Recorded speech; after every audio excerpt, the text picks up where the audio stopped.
Hello, and welcome to another episode of the Back to the TARDIS podcast, the podcast where we take a look at every single episode of the 2005 revival of BBC's Doctor Who. I'm Jeff. I'm Skylar.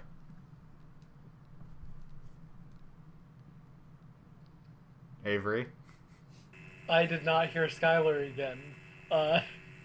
Interesting. Oh dear. Oh wait, now I heard you. What? Okay, that's weird. What? Okay. Yeah, I heard Skylar. I'm not sure what's going on there. Okay, Skylar, talk again. Hello. Okay, that time I heard. What the fuck? Okay, that's weird. Start again. Okay, Start again from the beginning. Yeah. Oh okay. Dear. I guess for all the listeners, we're using some new recording methods because our previous bot that we were using kind of shit the bed today, so we're using a different method.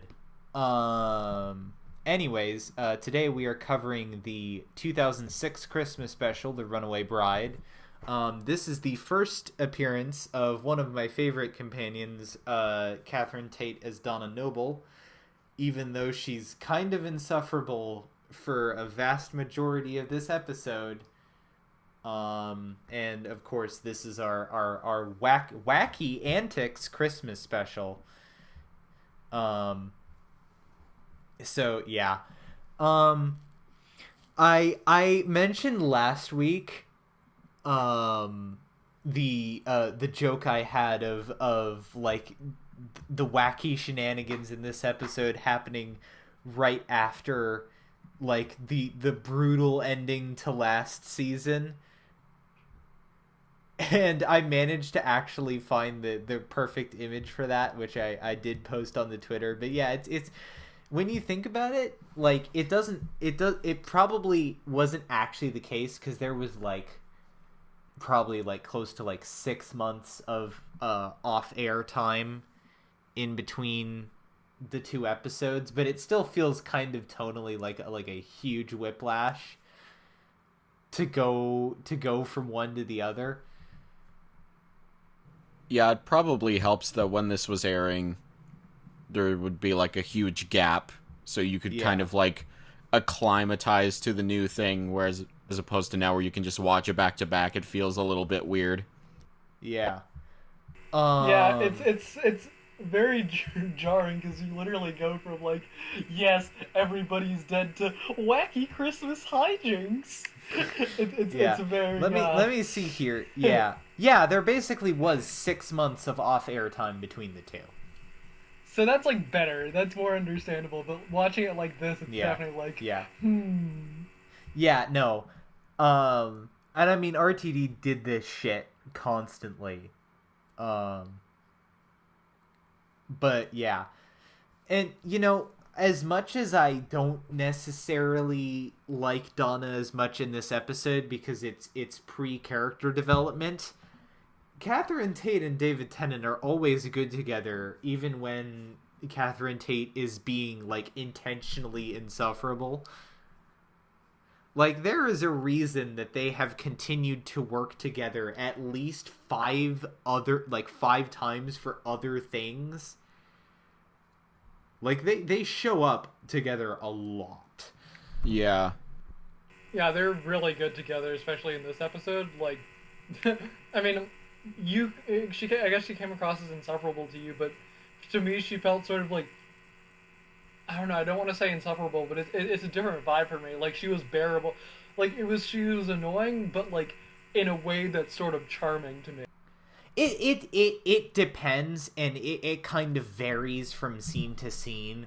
Like, the first scene overdoes it, I think, and there are other scenes that overdo it. There are points where there's a good middle ground in the episode. It just doesn't consistently stay there the entire episode, I think. Yeah, I get you. I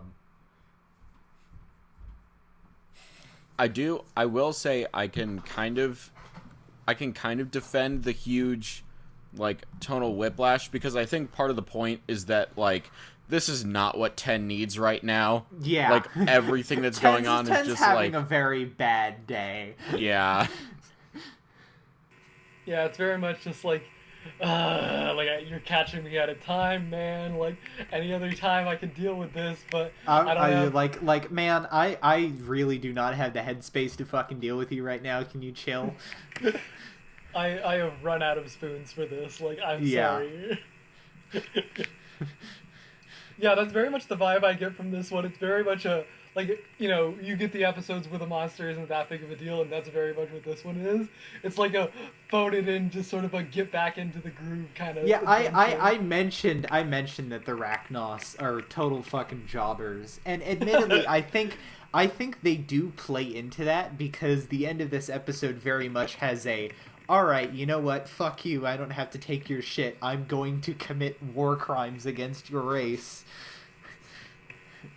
It's okay, because they're bugs, and David Tennant is hot? I don't know. I leave it up to better minds than me. Donna's like, dude, what the fuck is wrong with you? Yeah, she's sort of like, damn, you're kind of a little, Yeah, you're a loose cannon, man. You're a bit unstable there, buddy.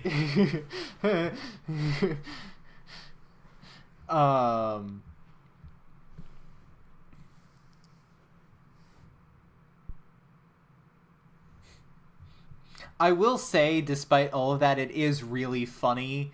Like, admittedly, they don't overuse it, but it is really funny the times when it, like, Ten will go off on, like, a technobabble rant, and you can see that he's clearly starting to get a little bit more into it, and she just kind of, like, hits him in the face and is like, no, stop. It's like, I'm not taking your shit. Yeah. I'm not enamored with you. Yeah, no, that is one of the that is sort of like foreshadowing, like, yes, okay, this is one of the traits that I do like a lot about Donna.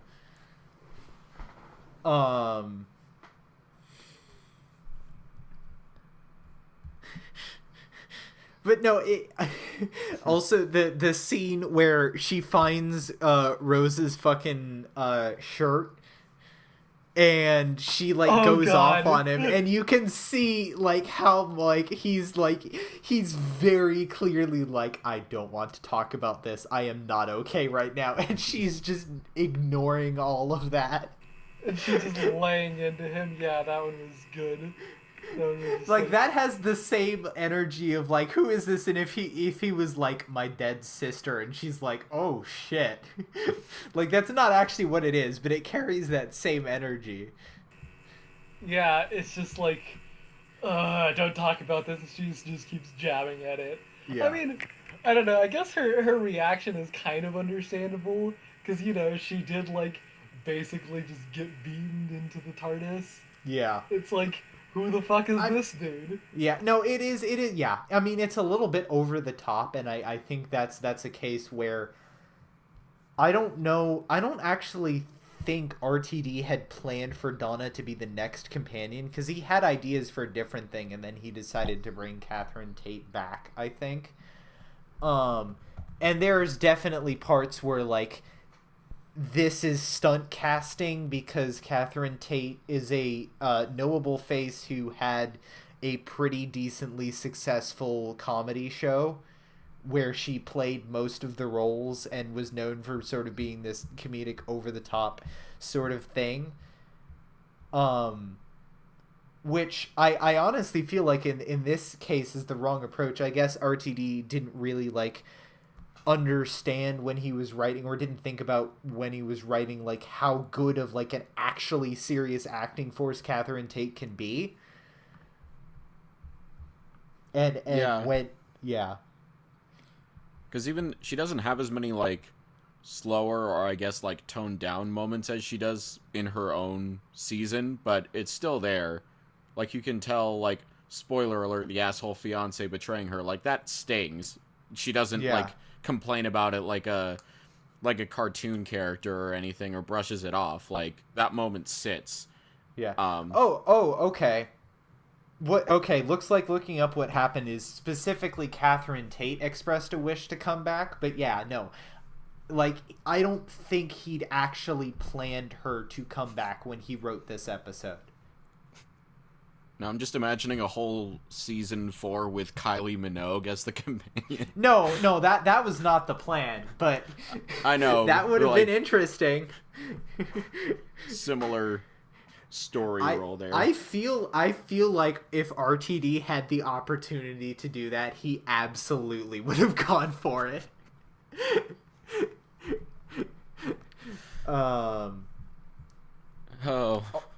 Also, land of missed opportunities. Yeah.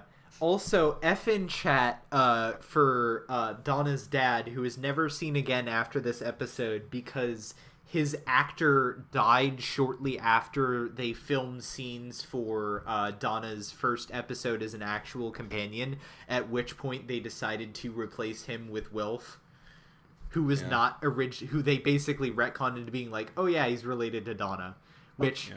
F in chat, as much as I am a Wilf stan.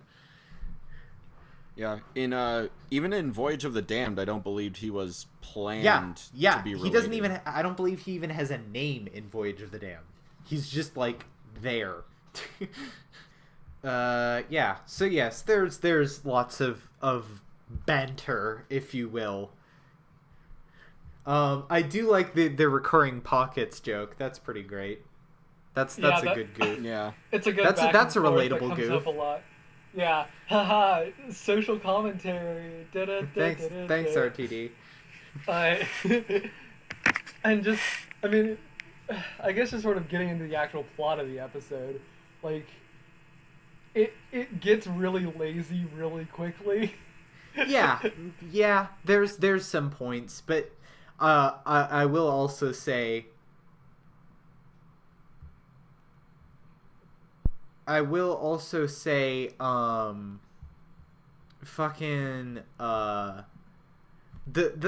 one of the things that does definitely like sell the episode on me more is that there's definitely a sense that like Ten like claps back at Donna. Like, he doesn't do it as often because he has more things that he's focusing on, but he does do it, and it's pretty great every time.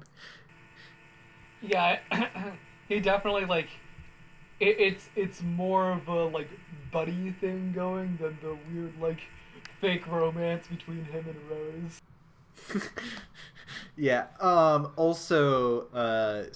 Then Donna, after he claps back at her, Donna fucking gets into a cab, which turns out to be driven by one of the fucking Robo-Santas from last year.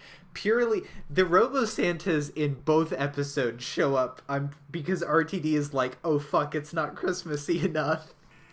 Both times, like they like I've come up with like a formula for most RTD Christmas specials, which is he always plays that one in almost all of them. I don't think he does in the Next Doctor, but he always plays that fucking Christmas song by Slade.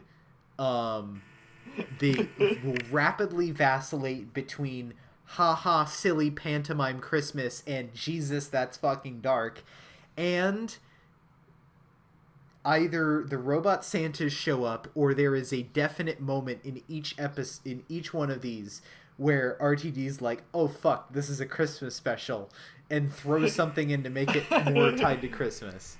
Yeah, I mean, every single one. I think you're forgetting that the robot Santa showed up like a bit earlier in the episode before she gets abducted by one. Okay, yeah, very, very briefly, in sort of like a they're watching you sort of way, but yeah. That's when we see them introduced, but yeah, the point stands. It's very much just like, hey, remember those things from last year? They're still involved for some reason. It is hilarious.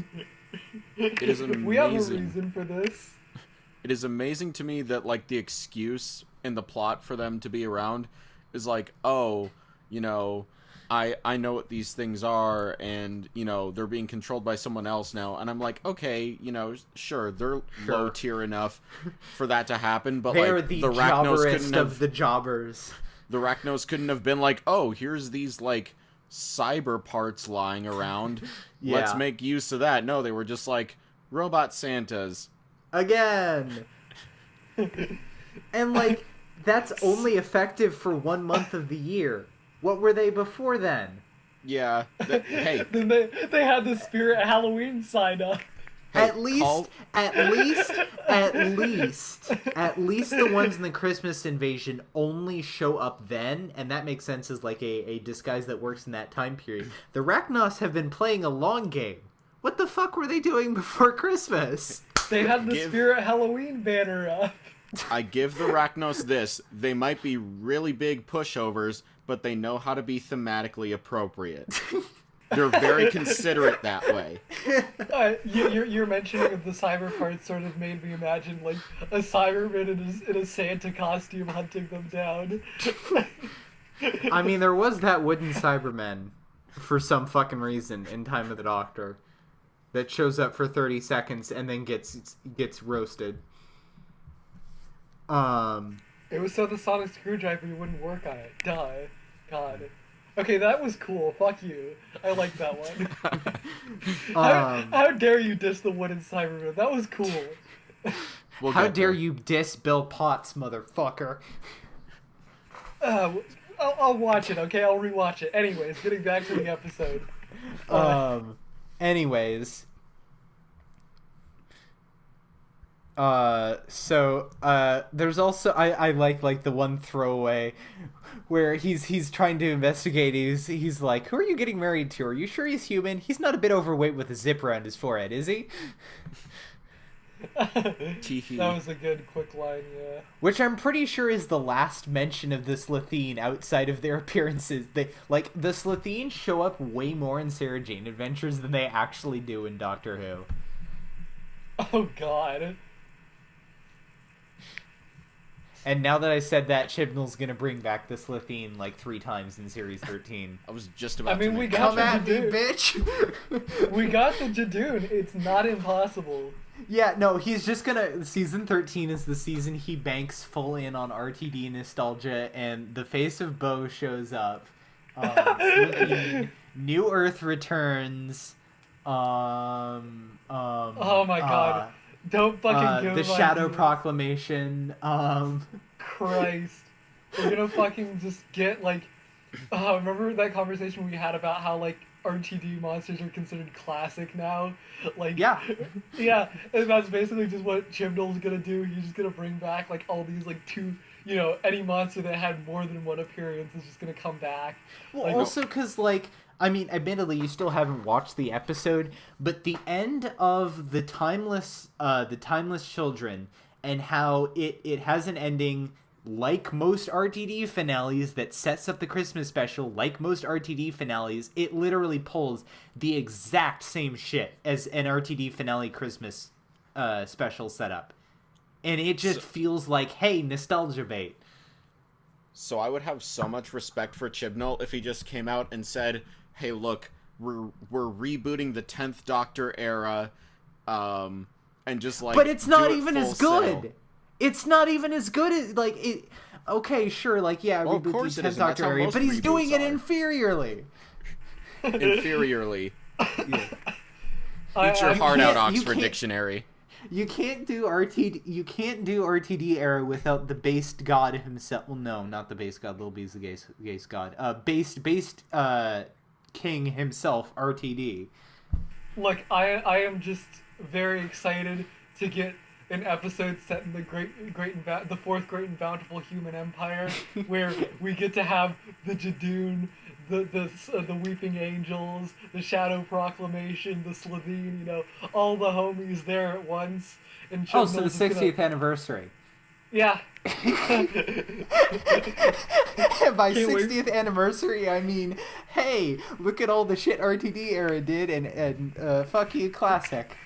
If 8 doesn't show up in the 60th, I'm sharpening my pitchforks. Anyways, weren't we talking about an episode? I don't own pitchforks, but I think I have something sharp that could suffice in the garage somewhere. In Minecraft. I burned down my Minecraft effigy of Chris Chibnall.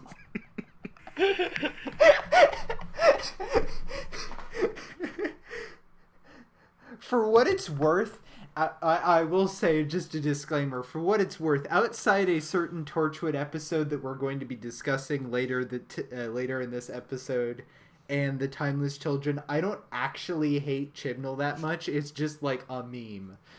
Yeah. Anyways, back to the Chibnall normally current doesn't series. give me enough to hate. Weren't we talking about another episode right now? No, not yet. Not yet. We're getting there. I meant the Christmas special that we're supposed to be talking about. Oh yeah. Content. I will say the scene with Ten and Donna on the rooftop is a great scene, and I definitely think it is very instrumental to setting up their relationship. Even if they put it on hold for an entire season, which I'm not complaining, because I like Martha a lot too, but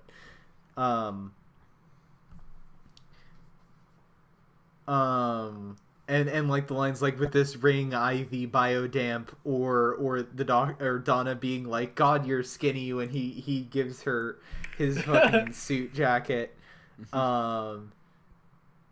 Also, the doctor just being like, you're not special, you're not powerful, you're not clever, you're not important, and Donna being like, this friend of yours, before she left, did she punch you in the face? So good. Yeah.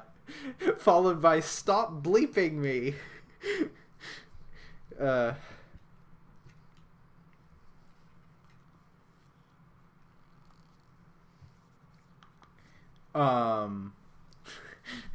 Also, the very, like, I guess I think the trope is called like the Gilligan cut, where Donna's being like, oh yeah, Lance wouldn't stop like asking me to marry him, and it's just Donna constantly hounding Lance, which, okay, the Gilligan cut part of it is funny. I'm not as much for Donna's actual actions, but you know, that's kind of yikes.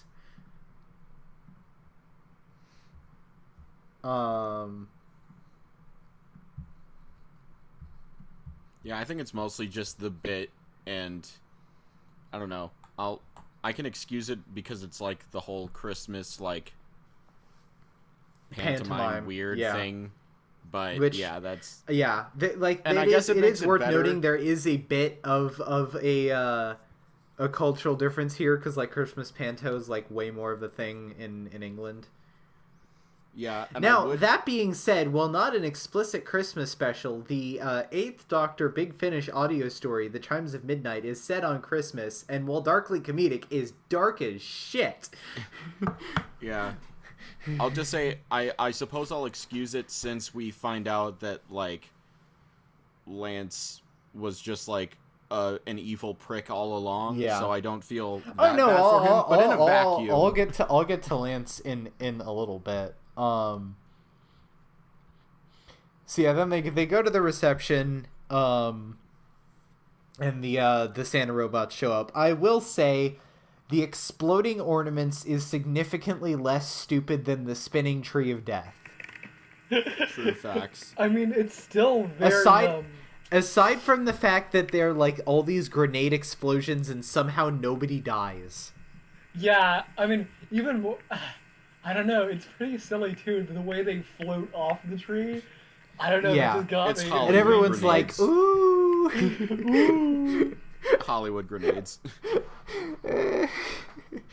So yeah, then they go to H.C. Clements, because the Doctor figures out that it was owned by Torchwood.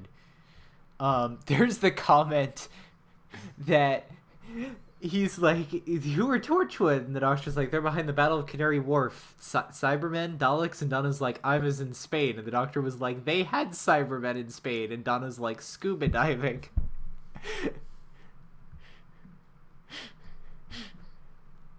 Like, it's just like the lengths to which they push the, like, she misses everything joke is pretty great. I'm pretty sure in the novelization of Rose, there's like a minor joke of like Donna showing up at the mall like right after the Auton shit. Good stuff.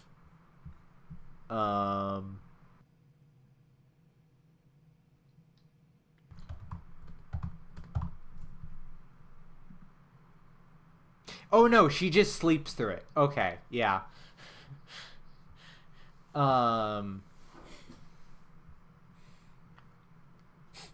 Also, the goof of them riding through the subterranean tunnels in a fucking Segway.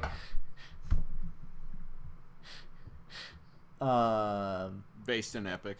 Yeah. real Paul Blart Mall Cop moments. Who is a bastard? But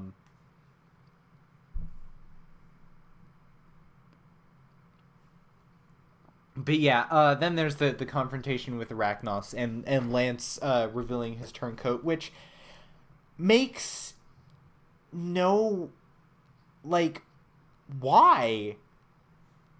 It's entirely set up of like, okay, yeah, he's running, but why did he need to stick around, make it seem like he was going to take out the Arachnos, and then be like, aha, I was siding with her the whole time? Like, why bother?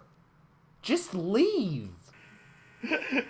There's no point to any of that. It just, like, not only does it stall, giving the Doctor the time to think, it gives him information on what the plan actually is. Yeah, and like, basically undoes, like, why? There's no reason. Everyone like, is it's not like they evil. it's not like they tell him, Lance, go deal with it. He just fucking leaves. If he had actually stayed. So, like, I have a few notes on that. Okay, one, it was clear, honestly, it was clear from the beginning to me that Lance is going to betray them. Like, the whole, nobody ever makes coffee for the secretaries and, like, blah, blah, blah, blah, blah. Yeah, like, yeah. It was just really obvious. No, obvious, yes. But, two, it's like, why? They're like... And I guess because they need to write him off.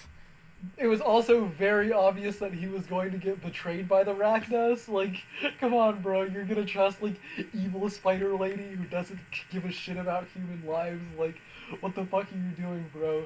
3, how did he even come into contact with her to begin with? Like, what? How did that happen? Did they just, like, meet? Like, where did he meet her? How did this happen? It makes no sense. And then 4, the whole plan makes no sense, because it relies on, like, secretly dosing her with these particles over time, when it's later shown that you could have just, like, force-fed the water to her, like they do with Lance. So, like, why didn't they just bring someone there and then do that and save 6 months? No. He's stupid and evil. That's all you need to know. Yeah. But yeah, it's such... If anyone's seen the movie... Star Wars Rogue One, this guy is like, aka the actual best Disney Star Wars film. Yes. So like this guy is like Krennic but stupider. Oh yeah. They both think they're top dog, but they really have no idea how much of a small and pathetic fish they are in this huge pond that they occupy. Mm-hmm. And they both die very stupidly and of their own comeuppance and bull crap. So yeah, that's the comparison. I never thought I'd be making it on this show. Yeah. But yeah. Anyways, then the Doctor and Donna yeet. This is weird too. I remember, like, I think my brain, like, mentally rearranged this to happening before they went to H.C. Clements, because it's the only way I could reconcile this. They kind of just yeet for 5 minutes to go watch the Earth form. That's just, like, kind of a pace killer. It's like, what? Okay. Like, I guess they need it to figure out what's happening, but it's like, they're trapped. They escape. They take a look at it. They start to fly back. Oh no, we're getting pulled back in. It's like, couldn't you have just, like, pushed this to, like, before you went in? Perhaps. I do think it's well placed just for, like, I think it's good for slowing down with Donna emotionally, but yeah, it could have been, like, structured differently. You could have done something else there aside from, like, pause, look at shit, go back. You could have postponed the look at shit to the end and just had it be like Dr. Donna. Not that one, but yeah. Yeah. And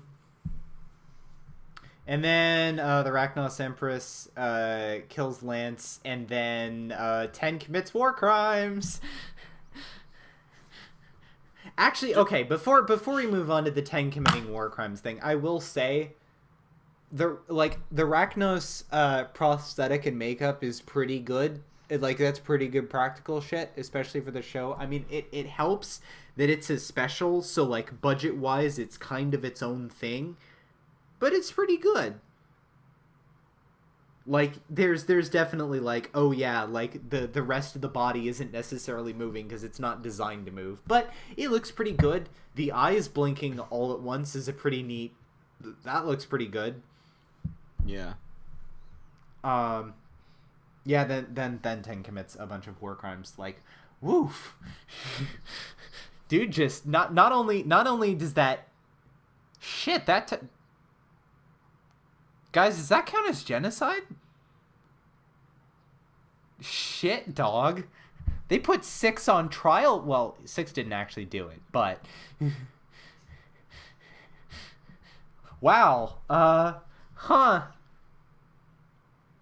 That's... I'm gonna assume that doesn't... I will give 10 the benefit of the doubt and assume that the Skithra knockoff, is like a sister species that shot off from them. I will pull that headcanon out of my ass. That would still count as genocide. Because if they're a sister species, killing off the Rachnos in particular still counts, because that is a species. That is... Okay, well, fuck you. I'm not putting any more effort into it. Like, wow, this might actually be, like, the single most morally fucked up shit the Doctor does in the entirety of New Who, and it's in the fucking Runaway Bride.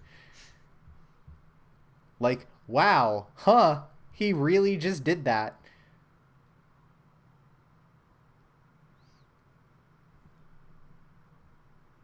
Yeah, I'm trying to rack my brain. I don't think there's... And the fact that, like, he just coldly is like, I warned you, you did this, and just, like, fucking, like, woof.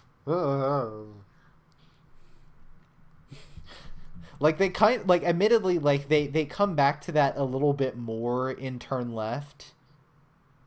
But the fact that, like, they don't talk about it for a while, and it feels kind of weird to go back to business as usual after that. Like, the episode doesn't treat it as a very big deal. It just treats it as the resolution. I think the problem with having, like, with framing stories like this in sci-fi is you could just be like, well, it wasn't actually genocide. Yeah, or not just that, but like, oh, the Rachnos are like a naturally imperialist / like invasion pro invasion species, and it would be like a moral good for them to not exist, whereas in real life you don't really have that as a calculus. You're just like, no man, those are people. Fuck you, don't do that. Yeah, it's a messy one, and obviously there's a very long history of racism being sort of justified by framing it in terms of different species. You know, there's the whole thing with Dungeons and Dragons and Lord of the Rings and stuff, and the problematic stuff there. So, like, yeah, it's kind of a thing in sci-fi and fantasy. Yeah. Anyways, so yeah. The Donna is... It's funny because, like, Donna's like, yeah, you need someone to stop you, and then she's like, later, bitch. Like, admittedly, like, this is before her character development, but when you think about it, it's kind of weird that she's like, yeah, I just saw this person do this horrible thing, and I think they need some sort of a partner to stop them from doing that. But I'm not interested in doing that, and I'm just gonna let him leave and do his own thing. Later, bitch. Especially and also because it is like, admittedly, like again, like as is probably made abundantly clear, like RTD when he wrote this didn't intend for Donna to come back, but the fact that she's like, no, okay, and no, I don't want to do it, like that's too weird, and then immediately turns around to Partners in Crime and is like, I made a mistake, please let me on, please. So, hypothetical question, if she had like been like, yeah, I'm your companion now, do you think she would have been treated kind of like how Ten treats Martha? Like, no, in any way? No, because Donna wouldn't put up with that shit. Yeah, you're like, right. Just plain and simple. Like, not only does he view Donna completely differently from the way he viewed Martha or Rose, like, Donna would not put up with that shit. Yeah, it took a bit for Martha to be like, yo, cut your shit, but with Donna, it's instantaneous. It is of essence. She has a precognitive ability to predict it. So yeah. Honestly, I mentioned this earlier, but I'm kind of salty that like season 4 wasn't Martha and Donna. Like, that would have been neat. Anyways, I feel like that would make like season 4 like exponentially hornier, but you know, better horny than what we're going to be talking about later. Or very soon actually, but you know. Anyways, so I guess moving on to ratings. Even though this episode has its problems, I don't think it has its problems anywhere near to the extent of the Christmas Invasion.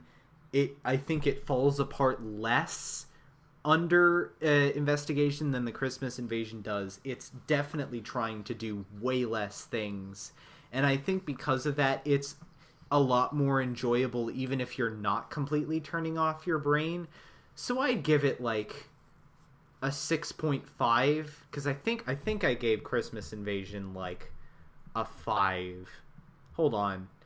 You know what? I'm gonna pull up the episode real quick and verify the rating that I gave Christmas Invasion, because I definitely would give it a higher rating than that. I just can't remember exactly what I rated. I forget what I gave that one too. I think it was like I don't know.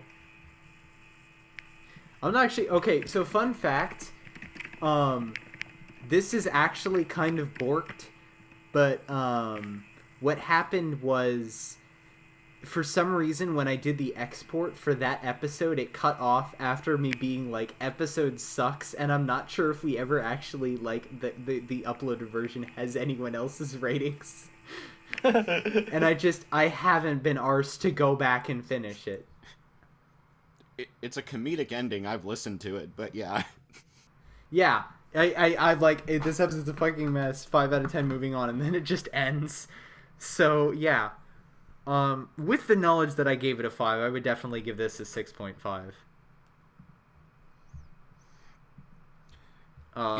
Yeah. Yeah, it's not quite good. It's not quite decent enough for me to give it a 7, but it's not nearly as bad as Christmas Invasion. Do you know what I gave Christmas Invasion? I think you gave it more like a 3 or a 4. Yeah, knowing especially based on like how you weight your ratings. Yeah, I think 3 sounds right. 3 or 4 sounds right. So I would probably give this one like a 5. Mm-hmm. 5, yeah, yeah, that fits. It's about as good as like Unquiet Dead and stuff like that. That fits. Mm-hmm. I don't know. Maybe I'm just nice. This is fine. It's I'll go 6.5 just because it's not anything to write home about, but Catherine Tate, even though she's not as amazing as she will be later, she's still mostly fun. Most of the episode is charming. The robot Santas are stupid, but whatever. And yeah, genocide ? At the end, but yeah, 6.5. So yeah. Well, moving on to less good things.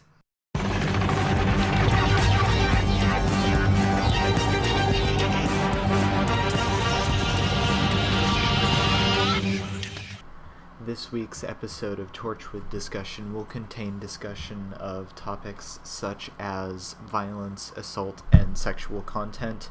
Please proceed with caution. Okay, so this week for Torchwood, we are covering 2 episodes this week. The reason why we did this is because I wanted to finish our discussion of Series 1 right so it lines up with when Jack rejoins the main crew in Utopia. And also because the first episode that we're talking about this week is the worst fucking episode of the entire show. Unless I am proven wrong later, and I'm not counting Miracle Day in this, because fuck Miracle Day. But honestly, I'm just gonna say straight up, if this is the worst the series gets, I'm okay with it. Like, it wasn't good, but I didn't find it, like, terrible.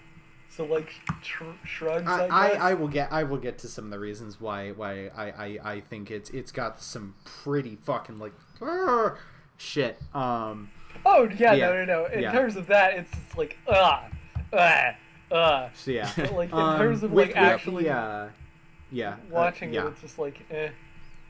Yeah, I will. I want to give my positives list. There is one joke that really made me laugh, and I still remember it to this day. Hold on. I just want to before we move into the actual discussion of the episode. So yeah, I don't think for this series of Torchwood, we're gonna double stack again after this week because we are going to cover the animated episode, The Infinite Quest. Which I'm not sure exactly where we're going to put it, but we will put it in somewhere. And we'll talk about that. And that will sort of balance it out enough so we have so we don't have to double up. We will probably double up when we get to Series 2 of Torchwood because there are actually actual 2-parters there, but Series 1 doesn't really have any. So yeah, we're talking about, I guess, let's go episode by episode on this. The first episode that we're talking about, which, as I mentioned, is probably, in my opinion, the worst episode of the entire series, is Series 1, Episode 2, Day 1. I already didn't like this episode, and then after the credits, it pops up the good old written by Chris Chibnall, and I was like, oh no.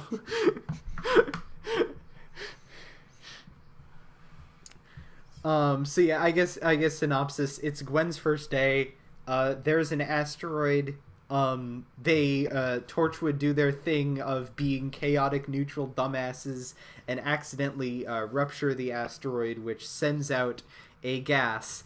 Which I find it funny that they never made it. They never named it. So if you go on the actual Wikipedia, it is just named sex gas. It's just actually fucking called that on the Wikipedia because there's no actual name for it. I mean, you know what it's talking about. Yeah. But yeah, and said gas, infects a woman, and, hilarity and havoc ensue for 45 minutes of my life that I'm never getting back. Hilarity is because generous. This is the second time I've seen this fucking episode. Wacky so that's an hour and a half of my life I'm never getting back. Wacky hijinks. So yeah, I guess Skylar, if you want to go ahead and talk about your positives first, because I'm going to come in and pound the shit out of this episode. Okay, there is in my opinion one good joke, possibly 2, but my favorite joke is where, I guess, spoiler alert if you care, the woman who is infected with the sex gas, her first victim, the Torchwood team are able to see it on CCTV. So they see the whole deal of this sex pollen, this organism that does this, is they feed off of orgasmic energy by, like, consuming the host or some shit. So the team sees this guy's having sex with this girl, and then he, and then just, like, is Ash. And Jack says, wow, he came and went. And that still kills me to this day. But the rest of the episode is very sticky. So, and not in the good way. So, Geoff, off to you. So yeah, I guess I'm gonna go over sort of like the big problems that I have with this episode first, like sort of the big stuff. So there's the first thing of, I feel like for a show that normally is like fairly frank and I think a lot better in its depiction of human sexuality than this just kind of falls on its face and breaks its nose.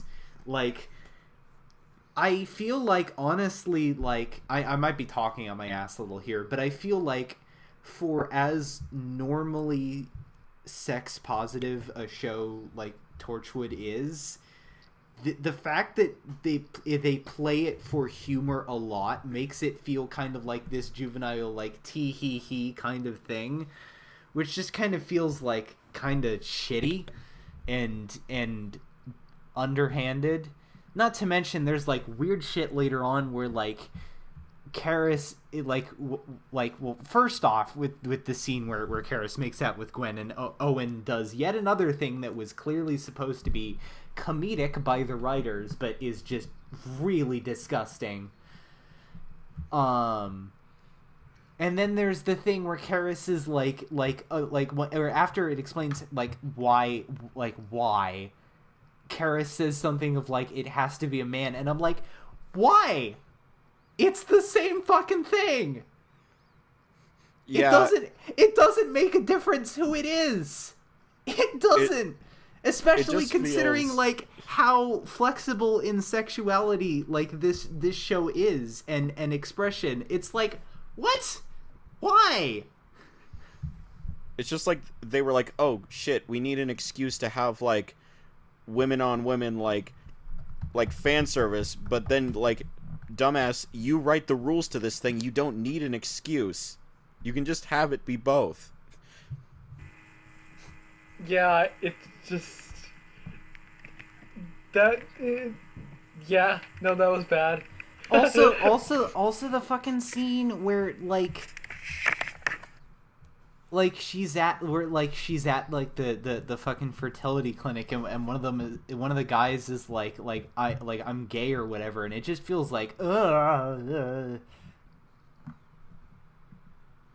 like that. Yeah. That just feels really skeezy.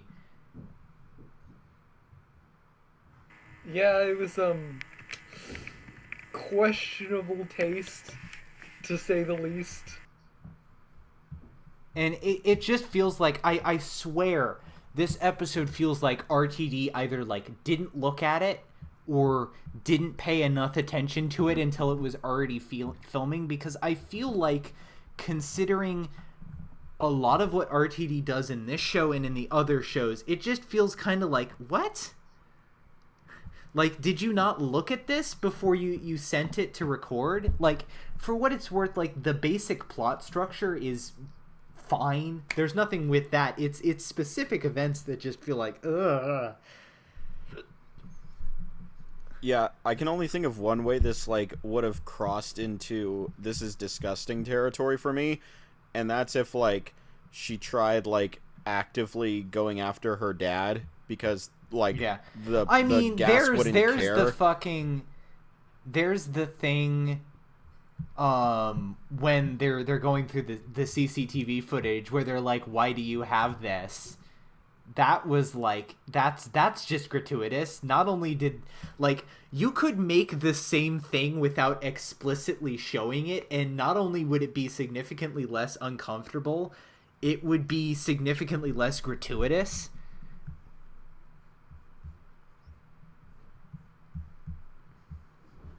It just kind of yeah. No, and yeah.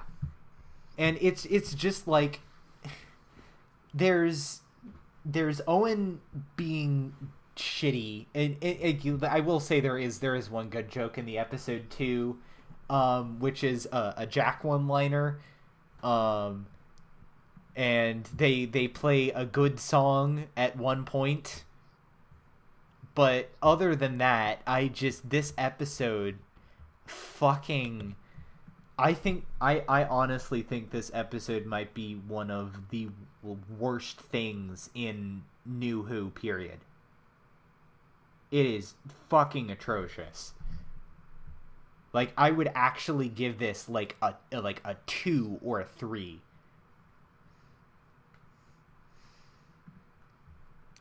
Yeah, it's pretty yikesy. I don't know if I would rate it as lowly as that, but it's pretty fucking bad.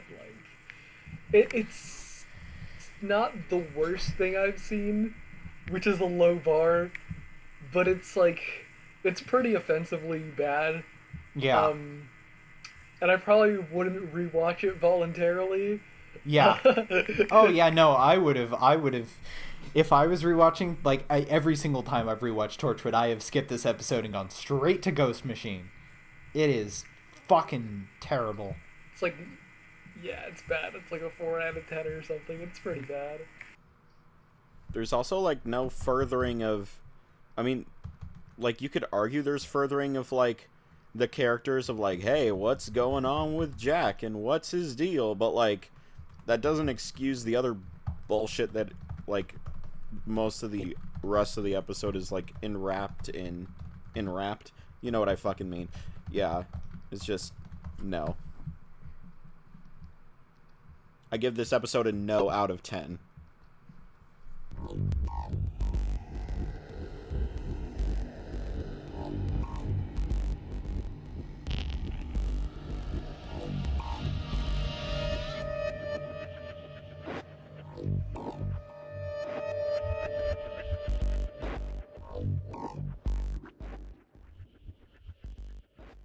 Anyways, then we move on to an actually good episode, Series 1, Episode 3, Ghost Machine by Helen Raynor. I feel like, while this isn't an episode that I'd hold up and be like, yes, this is a big, good, like, wow episode. I think this is, like, if I needed, like, an episode to just be, like, the most, like... this is emblematic of what Torchwood, when Torchwood is being good, is. That isn't like, this is its best, this is its worst. This is a perfectly solid, normal episode of Torchwood. Like, I don't want to use filler episode, because I use filler episodes for episodes that are usually, like, more boring. But, like, a normal episode.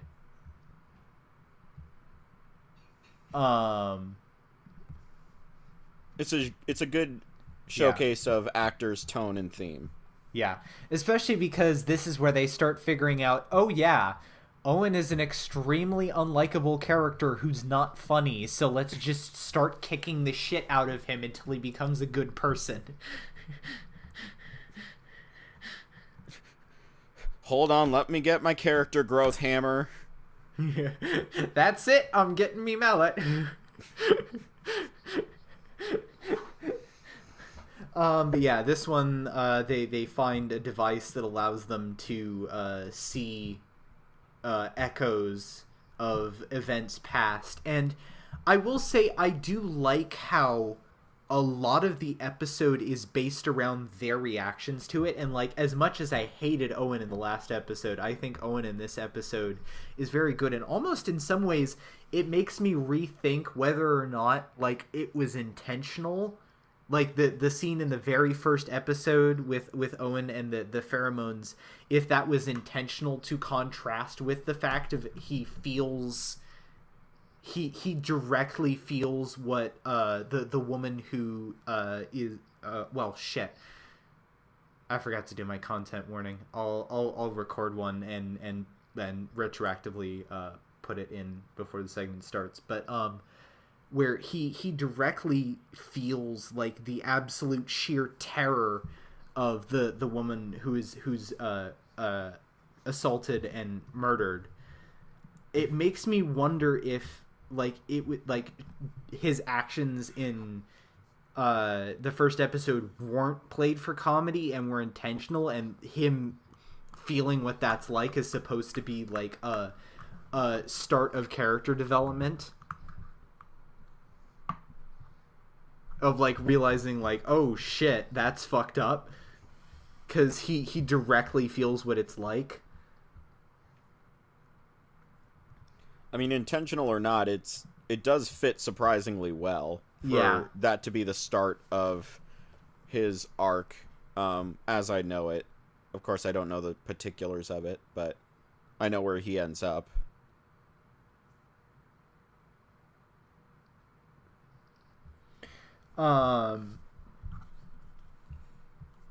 Yeah, like, I think it's telling that, like, day one was one of those things where, like, I had to, like, pause it every now and then just to, like, mentally take a break. And Ghost Machine, I don't think I hit the pause bar, like, once. I just watched the whole thing through. It's got, it's got good character scenes with like, for example, like the scene where Jack and Gwen are at the shooting range is like a perfect scene of, like, yeah, this is what Torchwood Jack is like. And the way that, like, I mean, also, I think it's a testament to, like, John Barrowman's charisma that, like, if it was someone else in that scene, it would have felt a lot more uncomfortable, but he just kind of naturally pulls it off and doesn't make it feel very uncomfortable at all. Yeah, it hasn't been until recently that I've been watching this that I was like, oh, wow, John Barrowman's a good actor. Like, I watched him in Arrow, and I've seen him in a few other, I've like, heard that he's been in there, stuff. but, like, I haven't ever really watched it, so... He's decent. He doesn't just do the, like, oh, I'm John Barrowman, and I have charisma. Like, obviously it's there because he's playing an actual villain, right? Yeah. So... yeah, but, like, this has really made me think, like, oh, yeah, he's someone that can, like, chew on hard-hitting and, like, deep material. Yeah, no, there's going to be some great John Barrowman acting going forward. Also, a recurring thing is, like, and this is a comment on the show in general, I like how, and it is disappointing how they don't, I think, credit him as a regular in the opening until Series 2 or possibly even Children of Earth. But I like the fact that in every episode, basically, even though he's never really connected to the plot, there is at least one scene where Gwen checks in with Reese. It helps ground her, like, admittedly... she'll get up to doing some shit later on in the season, but it grounds her character, and it helps sell their relationship as much more genuine, which is, I think the way that their relationship is portrayed is one of the best parts of the show. Because it's not, it's very human, it's not perfect, it's not idealized, but it's also not toxic. Well, there are toxic moments, but they actually work through them, as opposed to it just being, this is a toxic relationship. So yeah.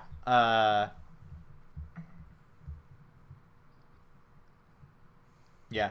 I also will say, like, as much as, like, Owen pisses me off, Bern Gorman is a very good actor.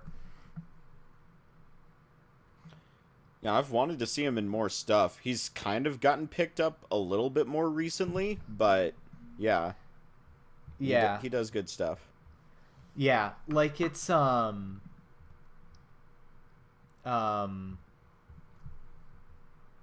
like the scene where, like, and the other thing that's really effective about the ghost scenes is how, like, they're there in the scene and can feel like they're there, but are clearly, like, so, like, thrown off by it and really, like, extremely uncomfortable, and, like, Owen is hyperventilating and shit, and his actor, like, really sells, like, how much he feels the fear that Lizzie felt.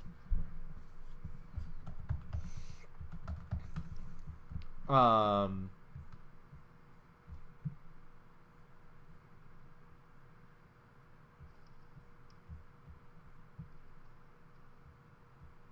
but yeah, also, yeah, I will say another thing, because I think now we're gonna move a little bit more into sort of generalities of like the usual thing of like, how's the show going? What do you think? Is there stuff you're interested in seeing going forward? So I guess moving on to more sort of generalities. Um, I like how Torchwood, it's still episodic like Doctor Who, but it's still got like a lot more of a serialized thing, because like it's less like, oh, they're traveling and leaving these places behind. They're staying in the same place with the same people, and like trauma or events from other episodes may trickle into future episodes even if they're not like explicitly connected. And we'll see this more as the series goes on. But yeah. So yeah, I would give Ghost Machine like a 7.5. I think it's a really solid episode. As for you guys, where do you how do you guys think the show's going so far? What do you think? Is there are you looking forward to seeing something in particular? Is there something you want to see? Yeah. I mean, because you guys are all new to this. Yeah, I honestly don't enjoy it as much as Doctor Who itself, but I mean, I don't know. It's got like a different vibe. Yeah. I'm happy to watch it. It's something I wanted to watch before but never did. This episode, the ghost one, was pretty all right. It was good. It's yeah, like I think I do 6.5. think. Yeah, I do think it takes a little while to get going. I don't know if it's necessarily ever quite as good as Doctor Who, and I don't know if you could necessarily compare it, because the two shows are like so different in their vibes. Like Torchwood is extremely like chaotic, neutral, disaster, pansexual. And I think, yeah, they will start to play into that a little bit more, but I think like later on in series 1 and series 2 especially is where the show like hits its stride. Yeah, Skylar? Yeah, it's interesting. I don't watch shows like this a lot, or at least not very regularly, so it's interesting, like, that I'm gonna be like, this is gonna be staying with me for a while. It fell really hard on its face in episode 2. Yeah. But that's like, I mean, Star Trek: The Next Generation basically does the same thing with its third episode in its first season, Code of Honor, which is, oh boy, that's a different discussion. But yeah, ironically, they also have their horny episode as the second episode, and while that episode's terrible, I have to give it props for just out of the gate being like, yes, Data fucks. True facts. Anyways, yeah, it's good. I like the continuity, kind of, as you said. Even though it's episodic, you still get the sense that there are big, impactful things that happen to these characters, and it sticks with them. I can't really imagine something that, like, happens to Owen in the third episode. I couldn't imagine that happening to, like, Rose or Martha or, like, Rory, you know, like any of them. Like, usually the life-changing stuff happens at the end of the seasons for them, and even sometimes it's still a disappointment. So yeah, I'm liking how big Consequence feels in Torchwood, because it's not all high tier science fantasy where the Doctor with his like magical technology can fix most problems. It's like, nah, shit gets real and it stays real. So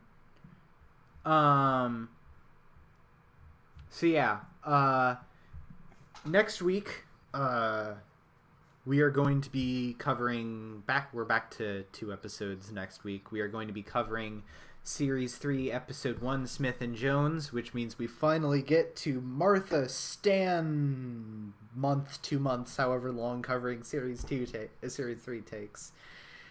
And we will also be covering Torchwood Series 1, Episode 4, Cyberwoman, also by Chris Chibnall.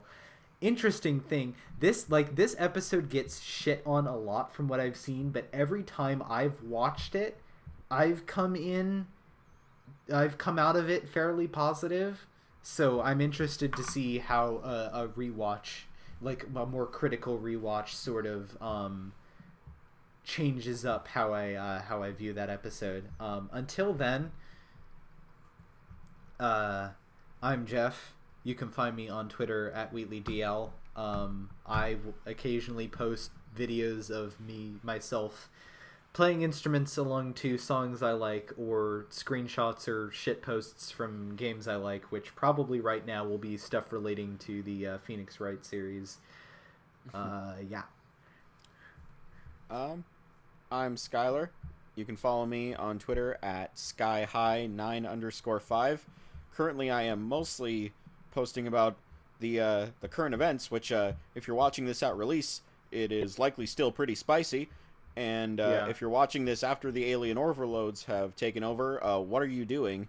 Yeah. But yeah. Until then, ACAB, motherfuckers. And last but not least, it's your bitch, the Baja Blast from Sprite, coming at you live. My Twitter is at Feet Detector. I'm not gonna explain that one. Yeah. I still don't really know what the story behind that one is, and I'm not gonna ask. Yeah.